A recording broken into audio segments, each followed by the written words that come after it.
Welcome back to my channel viewers. इस video में मैं आज आपको हड़प्पा सभ्यता से रिलेटेड जितने भी इम्पॉर्टेंट क्वेश्चंस हैं वो बताने जा रही हूँ जो एग्ज़ाम में बार बार आते हैं। और हड़प्पा सभ्यता के जितने भी इम्पॉर्टेंट पॉइंट्स हैं मैं पहले उसे एक्सप्लेन कर दूंगी, उसके बाद इम्पॉर्टेंट क्वेश्चंस मैं बताऊंगी।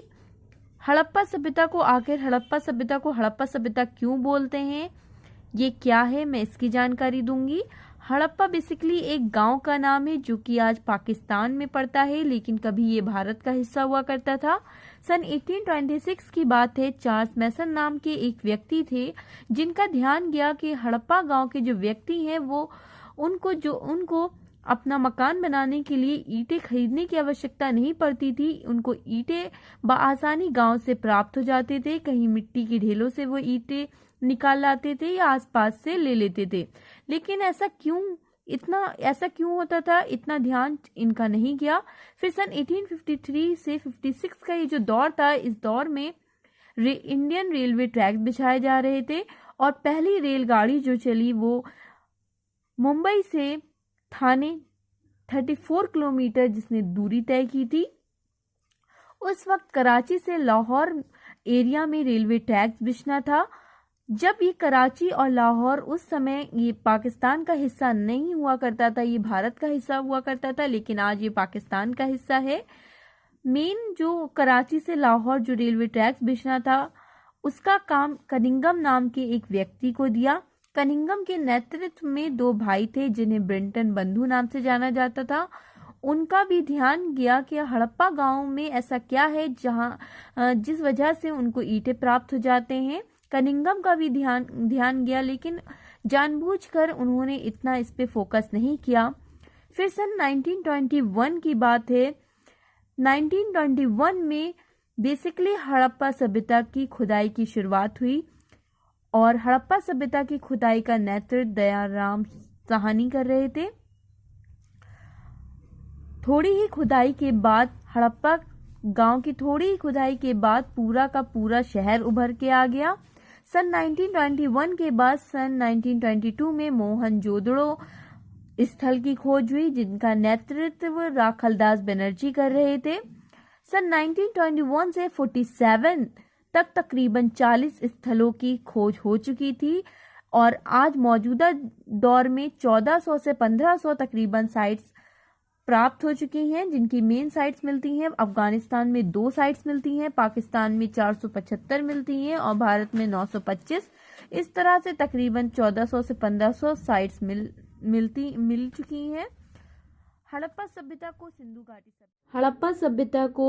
घाटी सभ्यता भी कहते हैं क्योंकि सिंधु नदी के पास काफी स्थल मिले थे, इसलिए काफी लोग इसे हड़प्पा सभ्यता के साथ साथ सिंधु नदी घाटी सभ्यता भी कहते हैं।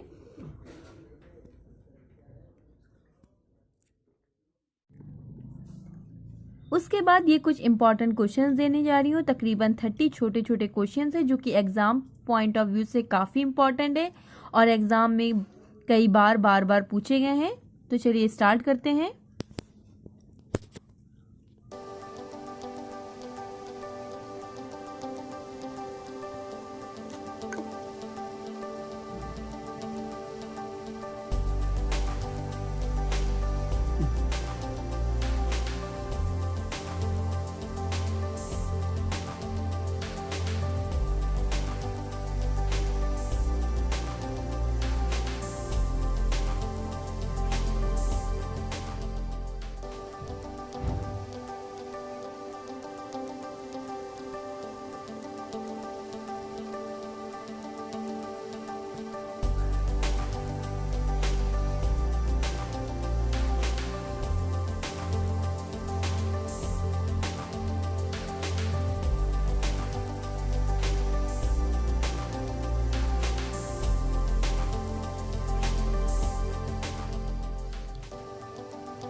घाटी की सभ्यता की मुख्य बिंदु इस तरह से कुछ दिए हैं। आर्थिक दशा, पशुपालन, व्यवसाय,